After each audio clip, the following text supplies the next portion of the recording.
Hi viewers, welcome to our TNPSC skill academy. இன்னைக்கு நம்ம என்ன பார்க்க போறோம்னா ஜெனரல் ஸ்டடீஸ்ல இருந்து ப்ரீவியஸ் இயர் கொஸ்டின்ஸ் தான் நம்ம பார்க்க போறோம். ஸோ நம்ம ஆல்ரெடி 2 வீடியோ ஜெனரல் ஸ்டடீஸ்ல இருந்து பார்த்துருக்கோம். இது 3வது, அதோட கண்டினியூட்டிவ். ஸோ நம்ம பார்க்கலாம். ஸோ நம்ம ஆல்ரெடி பார்த்த 2 வீடியோல ஜெனரல் ஸ்டடீஸை பொறுத்திருக்கும் ஆல்ரெடி 2 வீடியோ போட்டிருக்கோம் இல்லைங்களா. ஸோ அதை பொறுத்த வரைக்கும் நம்ம எப்படி சொல்லியிருப்போம்னா, ஃபர்ஸ்ட் கொஸ்டின்ஸை மட்டும் கொடுத்துட்டு இதோட ஆன்சர் என்னன்னு கெஸ் பண்ணுங்க, அதோட மார்க் என்னன்னு நீங்களே பாருங்க அப்படின்னு சொல்லி பார்த்துருந்தோம். பட் இனிமேட்டுக்கு நம்ம பார்க்க போறது கொஸ்டின் அண்ட் பிளஸ் எப்படி ஆன்சர், அதோட கண்டினியூவாவே நம்ம இனிமேட்டுக்கு பார்க்க போறோம். ஸோ ஸ்டார்ட் பண்ணலாம். திராட்சை மற்றும் தக்காளியில் உள்ள அமிலங்கள் அப்படின்னு கேக்குறாங்க. திராட்சையிலையும் தக்காளியிலையும் உள்ள அமிலங்கள் என்ன அப்படின்னு கேக்குறாங்க. Option A malic acid and citric acid, option B acetic acid, lactic acid, option C tartaric acid, oxalic acid, option D ascorbic acid and tannic acid. So இதுல நமக்கு திராட்சை மற்றும் தக்காளியில இருக்கிறது நமக்கு என்ன அப்படின்னா டார்டாரிக் ஆசிடும் ஆக்சாலிக் ஆசிடும். இப்போ ஆசிட்டிக் ஆசிட் அந்த லாக்டிக் ஆசிட்ல நமக்கு என்ன இருக்கும் அப்படின்னா கிட்டத்தட்ட நமக்கு வினிகர் அந்த இதுலதான் நமக்கு அதெல்லாம் இருக்கும். ஸோ நம்மள இதுல இப்போ திராட்சை மற்றும் தக்காளிங்கும் போது அதுல டார்டாரிக் அண்ட் ஆக்சாலிக் தான்.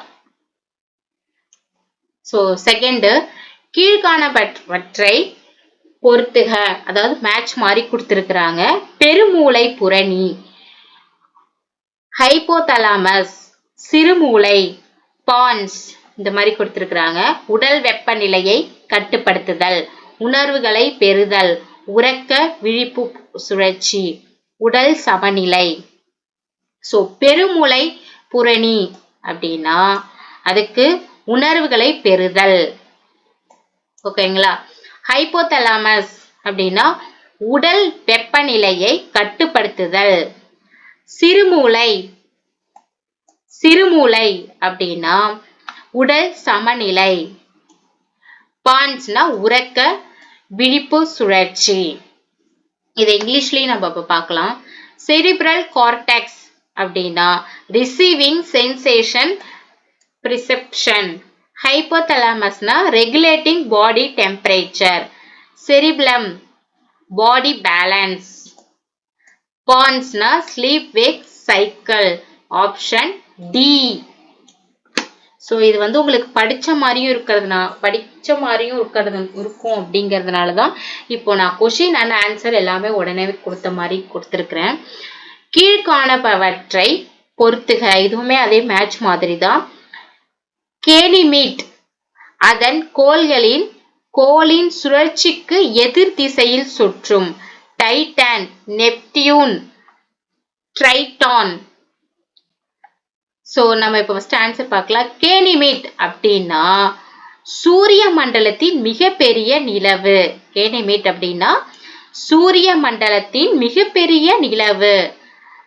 டைட்டன் அப்படின்னா சூரிய மண்டலத்தின் மேகங்களுடன் கூடிய மிகப்பெரிய நிலவு. இது சூரிய மண்டலத்தின் மிகப்பெரிய நிலவுன்னு பாத்தீங்கன்னா கேனிமேட். சூரிய மண்டலத்தின் மேகங்களுடன் கூடிய மிகப்பெரிய நிலவு அப்படின்னு பாத்தீங்கன்னா டைட்டன். அதுக்கப்புறம் நெப்டியூன்னா பச்சை நிற விண்மீன் போன்ற தோற்றம். ட்ரைட்டான் அப்படின்னா அதன் கோளின் சுழற்சிக்கு எதிர் திசையில் சுற்றும், அதுதான் ட்ரைட்டான். இங்கிலீஷ்லயும் பார்க்கலாம். கேனிமீட் அப்படின்னா large moon in the solar system. அடுத்து டைட்டன் அப்படின்னா large moon in the solar system with clouds. மேகமூட்டம் பார்த்தோம் இல்லைங்களா, வித் கிளவுட்ஸ். நெப்டியூன்னா appears like a green star. Triton rotate in the opposite direction of its planet rotation. அடுத்து 4வது question. மாநகராட்சி நிர்வாகத்தின் முதன்மை நிர்வாக அலுவலகர் யார்? மாநகராட்சி நிர்வாகத்தின் முதன்மை நிர்வாக அலுவலகர் யார் அப்படின்னு கேட்டிருக்காங்க. Who is the chief executive authority of the municipal corporation? Option A நகர மேலாளர் அதாவது சிட்டி மேனேஜர். ஆப்ஷன் பி நகராட்சி ஆணையர் முனிசிபல் கமிஷனர். ஆப்ஷன் சி மாவட்ட ஆட்சியர் அதாவது கலெக்டர். ஆப்ஷன் டி காவல்துறை உதவி ஆணையர் அசிஸ்டன்ட் கமிஷனர் ஆஃப் போலீஸ். மாநகராட்சி நிர்வாகத்தின் முதன்மை நிர்வாக அலுவலர் யார் அப்படின்னா நகராட்சி ஆணையர் அதாவது முனிசிபல் கமிஷனர். புரியுதுங்களா? Chief executive authority of the municipal corporation யாருன்னு கேட்டா முனிசிபல் கமிஷனர். அடுத்து 5வது கொஸ்டின். வரலாற்றில் சிறந்த சொற்பொழிவுகளில் ஒன்றான எனக்கு ஒரு கனவு இருக்கிறது என்று கூறியது. வரலாற்றில் சிறந்த சொற்பொழிவுகளில் ஒன்றான எதுனா எனக்கு ஒரு கனவு இருக்கிறது என்று கூறியது. One of history great oration I have a dream was a given by. யார் இது சொல்லியிருக்கா அப்படின்னா Winston Churchill. Winston Churchill, Paul Kennedy, Martin Luther King, Abraham Lincoln. So I have a dream எனக்கு ஒரு கனவு இருக்கிறது என்று கூறியது யாரு? Martin Luther king. அடுத்து 6வது question.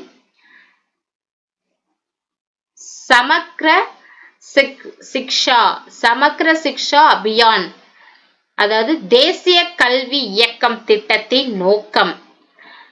Samagra Shiksha Abhiyan scheme aims to. Option A பொது கல்வியுடன் தொழிற்கல்வியை இணைப்பது. இந்த ஸ்கீம் எதுக்கு? அதாவது சமக்ர சிக்ஷா அபியான்ங்கிற ஸ்கீம் எதுக்கு அப்படின்னா பொது கல்வியுடன் தொழிற்கல்வியை இணைப்பது. Samagra Shiksha Abhiyan scheme aims to integrated vocational education with general academic education. புரியுதுங்களா?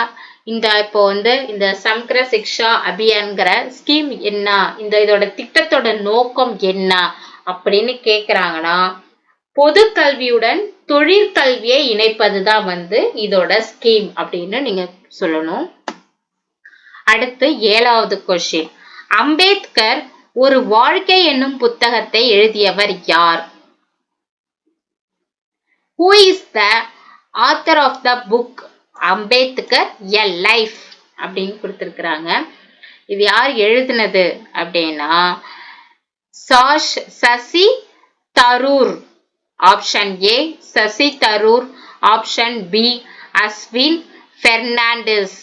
ஆப்ஷன் சி மேக்னன் தேசாய். ஆப்ஷன் டி சத்யஜித் ரே.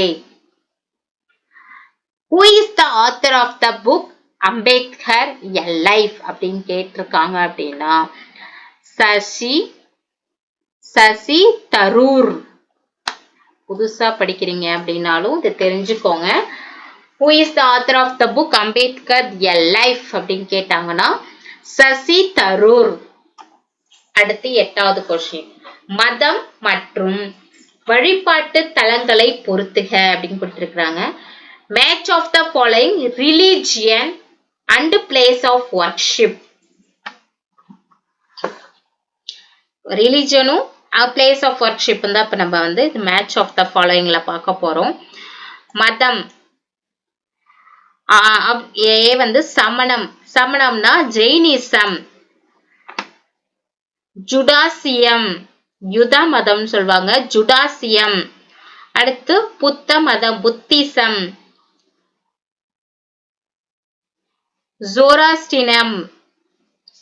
ஜோராஸ்ட்ரியம்.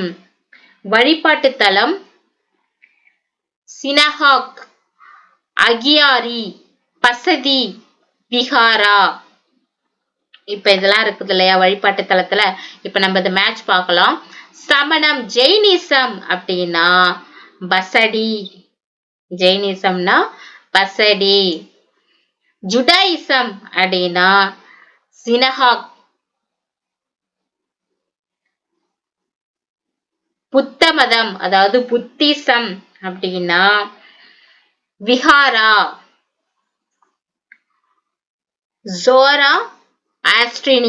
ஜோராஸ்ட்ரியனியம் அப்படின்னா அகியாரி. அடுத்து 9வது கொஸ்டின், கீழ்கண்ட வாக்கியங்களை கவனி. கூற்று மற்றும் காரணம் வகை. Consider the following statement assertion and reason type. அதாவது இப்ப கூற்றும் காரணம் அந்த மாதிரி டைப்ல கொடுத்திருக்கிறாங்க. சோ இதை நம்ம நல்லா படிச்சு பார்த்து தான் ஆப்ஷனுக்கே நம்ம போகணும்.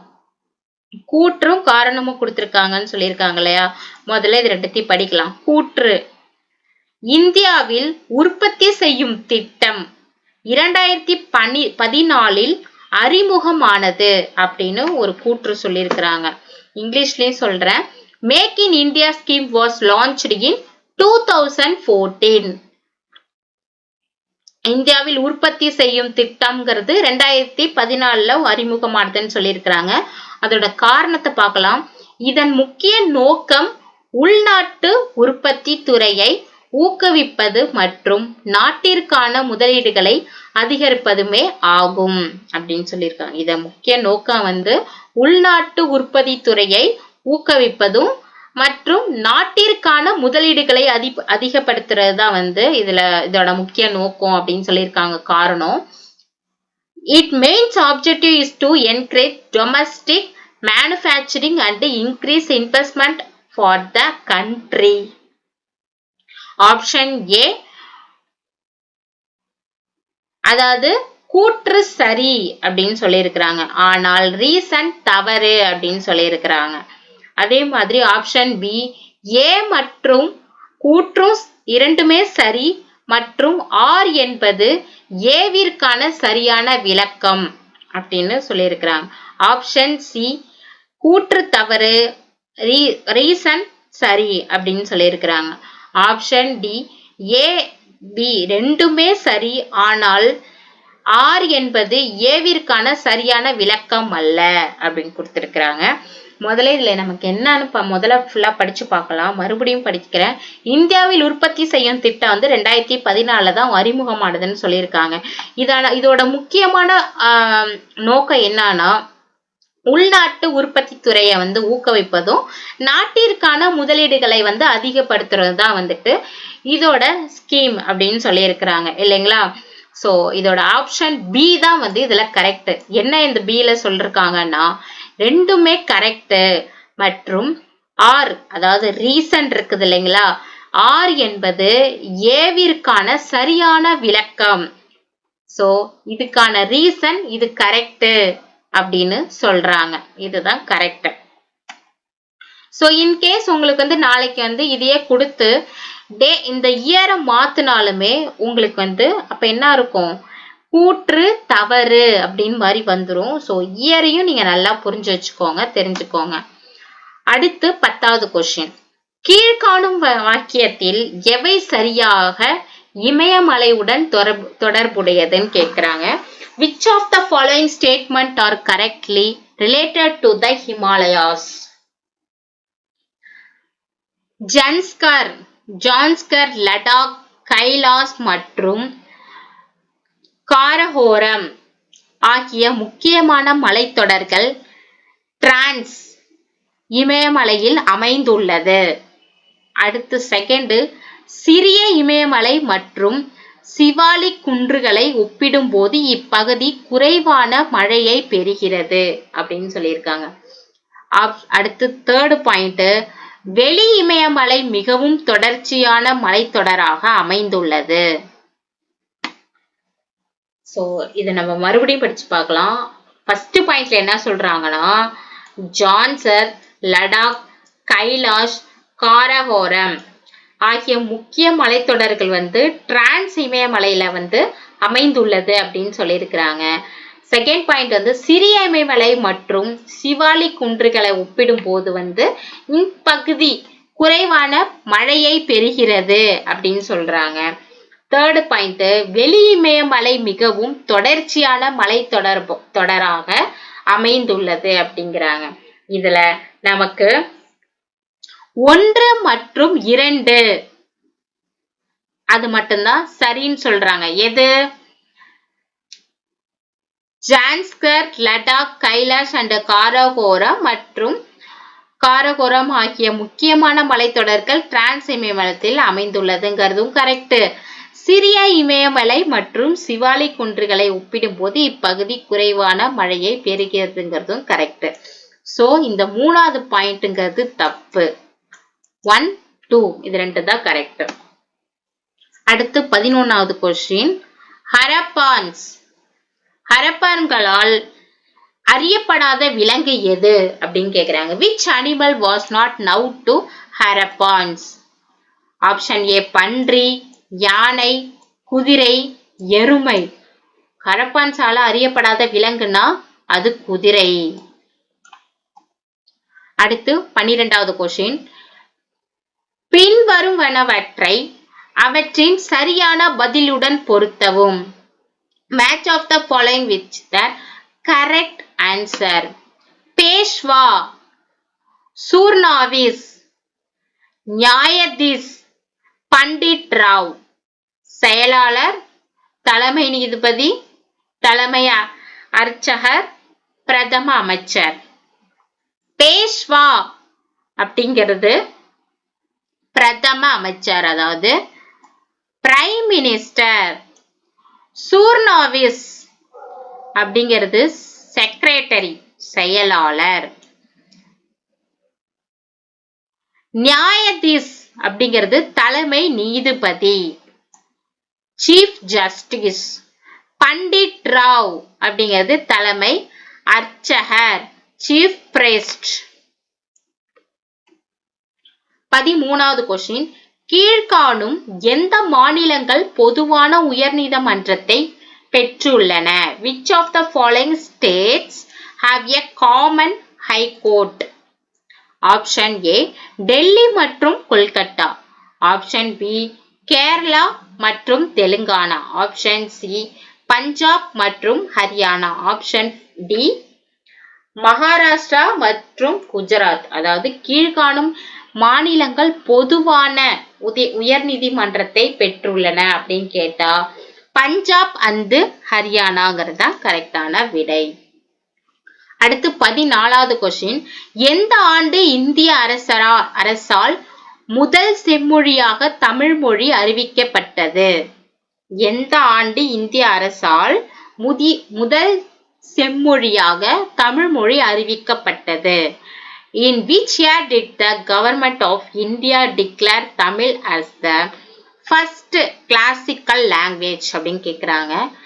தமிழ் முதல் செம்மொழியாக தமிழ் மொழி அறிவிக்கப்பட்டது வந்து எப்போ அப்படின்னா 2004.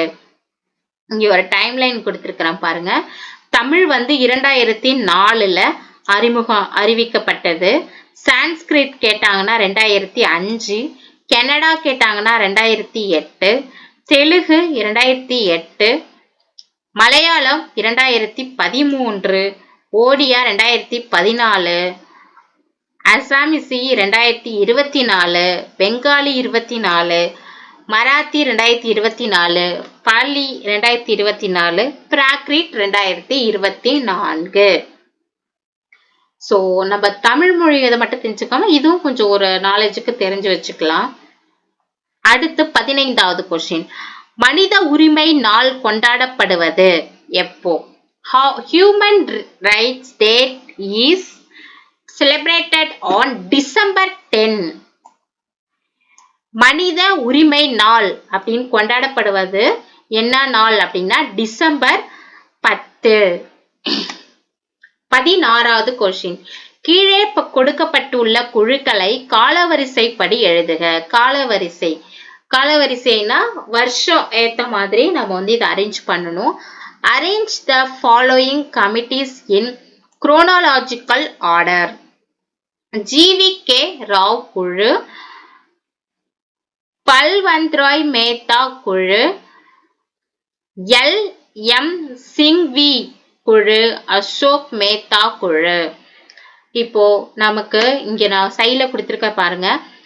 பல்வந்த் ராய் மேத்தா குழு வந்து நமக்கு இங்க நான் சைட்ல கொடுத்திருக்க பாருங்க. பல்வந்த் ராய் மேத்தா குழு வந்து 1957ல இருந்தது. அசோக் மேத்தா 1977. GVK ராவ் குழு 1985. LMCV குழு 1986. காலவரிசைப்படி நான் இங்க கொடுத்திருக்கிறேன். சோ அதுபடி பார்த்தா இங்க பல்வந்த் ராய் மேத்தா குழு அப்படிங்கிறது தான் நமக்கு இங்க ஃபர்ஸ்ட்ல வரணும். அடுத்து அசோக் மேத்தா 1977 இது செகண்ட் வரணும். அடுத்து GVK ராவ் ராவ் குழு வந்து மூன்றாவதாக வரணும். LM சிங்விங்கிறது நாலாவதாக வரணும். சோ இதுதான் கரெக்ட்.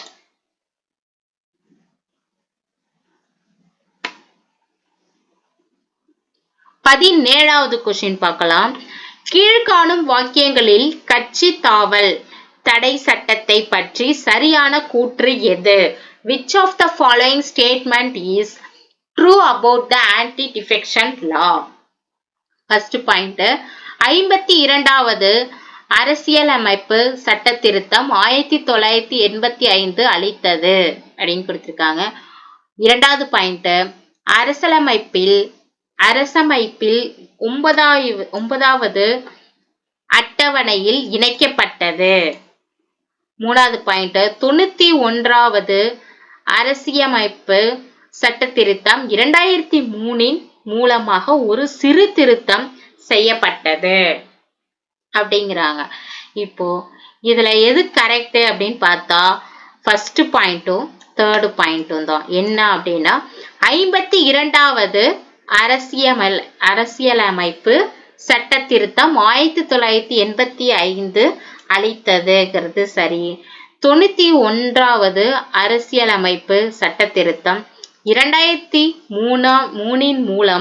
மூலமாக ஒரு சிறு திருத்தம் செய்யப்பட்டதுங்கிறது சரி. 18வது கொஸ்டின், எந்த தொழிற்கொள்கையானது இந்தியாவில் MRTP 1969 சட்டத்தை ஒழித்தது?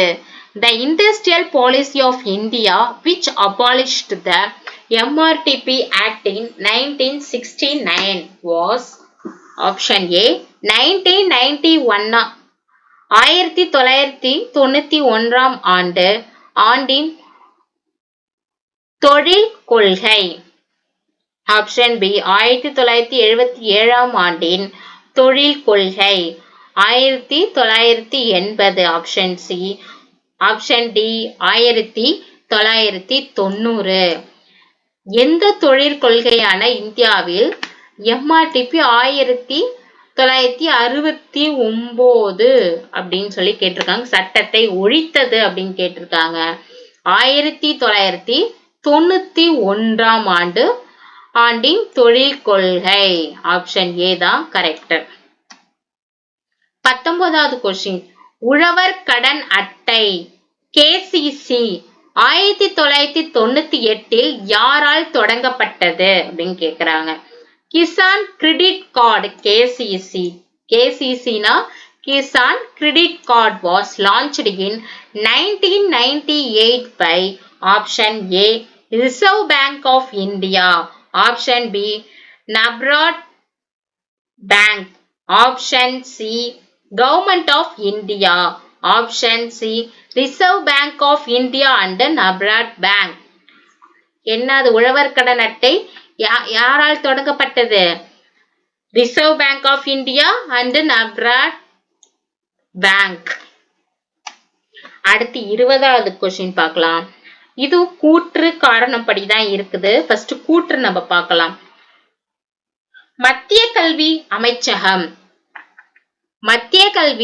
அமைச்சகம் இதற்கு முன் மனிதவள மேம்பாட்டு அமைச்சகம் நம் நாட்டின் கல்வி கொள்கைகளையும் திட்டங்களையும் வகுத்து நடைமுறைப்படுத்தி வருகிறது அப்படின்னு சொல்லிட்டு கூற்று கொடுத்திருக்கிறாங்க. இதோட காரணம் பாத்தீங்கன்னா மத்திய கல்வி அமைச்சகம் கல்விக்கான வரவு செலவு திட்டத்தை முடிவு செய்கிறது அப்படின்னு கொடுத்திருக்கிறாங்க.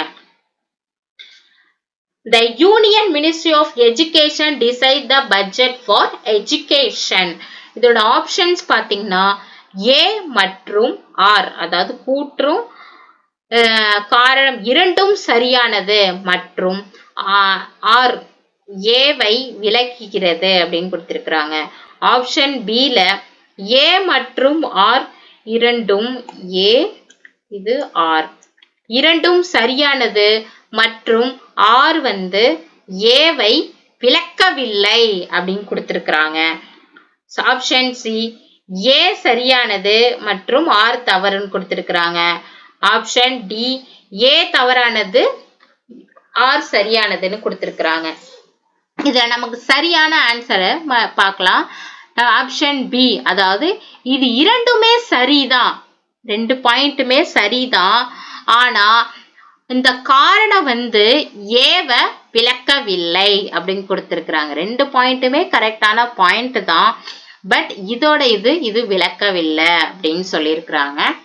அடுத்து 21வது கொஸ்டின்.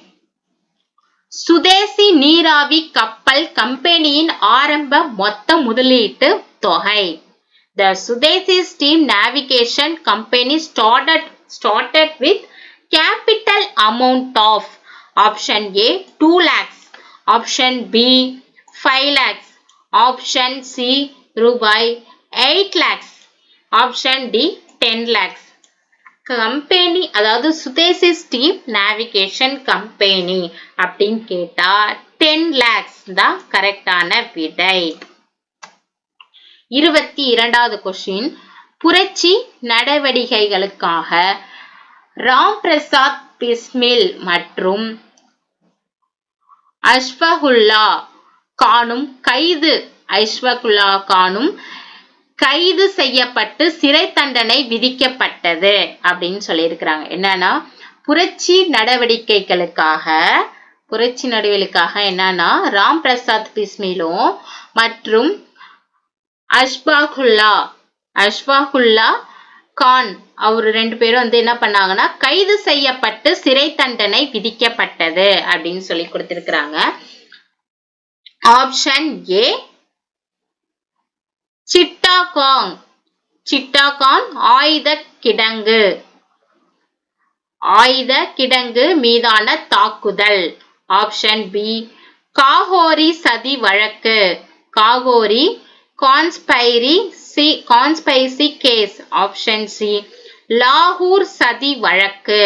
ஆப்ஷன் டி மத்திய சட்டப்பேரவையில் குண்டு வீசுவதற்காக. சோ இது எதுக்கு அப்படின்னு கேட்டீங்கன்னா ஆப்ஷன் பி காகோரி சதி வழக்குக்காக. ஆப்ஷன் பி காகோரி சதி விளக்கு. 23வது கொஸ்டின். அலிப்பூர் குண்டுவெடிப்பு வழக்கில் புரட்சிகர தேசியவாசிகளுக்காக வாதாடியவர் யார் அப்படின்னு கேக்குறாங்க. அதாவது அலிப்பூர் குண்டுவெடிப்பு வழக்குல புரட்சிகர தேசிய வாசிகளுக்காக வாதாடியவர் யாரு? Who appeared in the court in defense of revolutionary nationalities in the Alipur blast case? Option A Chittaranjan Das. Option B Balagangadhar Tilakar. Option C V.U. Chidambaram. Option D G. Subramaniam.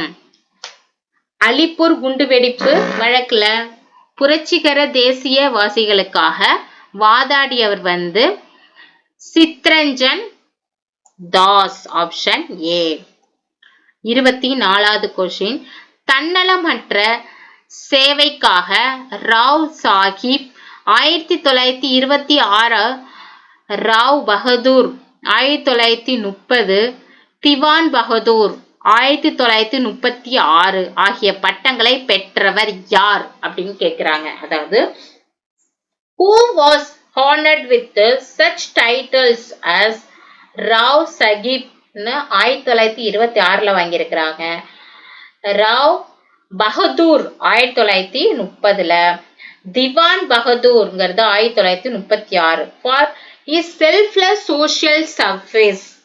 இந்த பட்டங்கள் எல்லாம் வாங்கினவங்க யாரு அப்படின்னு கேக்குறாங்க. Option ஏ இரட்டை மலை Srinivasan, option B மயிலை சின்னத்தம்பி ராஜா, ஆப்ஷன் சி ம Singaravelar, option D doctor C Natesanar.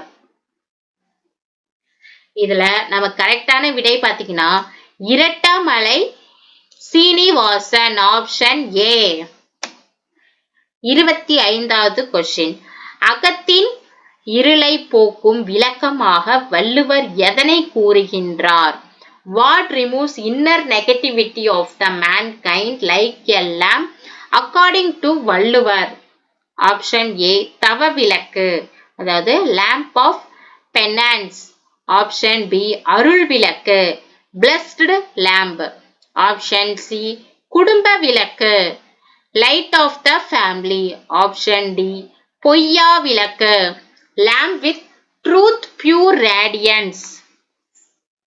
அகத்தின் இருளை போக்கும் விளக்கமாக வள்ளுவர் எதனை கூறுகிறார் அப்படின்னா பொய்யா விளக்கு. புரியுதுங்களா? பொய்யா விளக்கு, lamp with truth pure radiance. So இதோட இந்த ஜெனரல் ஸ்டடிஸ் முடிஞ்சிச்சு. ஸோ இதோட இந்த வீடியோ தான் இப்போ முடியுது. ஸோ இதோட கண்டினியூட்டி இன்னும் போட்டுக்கிட்டே இருப்போம். ஸோ இந்த வீடியோ உங்களுக்கு பிடிச்சிருக்குது அப்படின்னா டிஎன்பிசி ஸ்கில் அகாடமி சேனலை சப்ஸ்கிரைப் பண்ணிக்கோங்க. ஸோ நீங்க இப்பதான் படிக்கிறீங்க அப்படின்னா இந்த மாதிரி ப்ரீவியஸ் கொஸ்டின்ஸை ஒரு கிளான்ஸ் பாருங்க, ரொம்பவே யூஸ்ஃபுல்லா இருக்கும். ஸோ உங்க ஃப்ரெண்ட்ஸ் அண்ட் ஃபேமிலியில யாராவது டிஎன்பிசி எக்ஸாம் ப்ரிப்பேர் பண்றாங்கன்னா இந்த வீடியோ உங்களுக்கு ஷேர் பண்ணுங்க அண்ட் லைக் பண்ணுங்க. இல்ல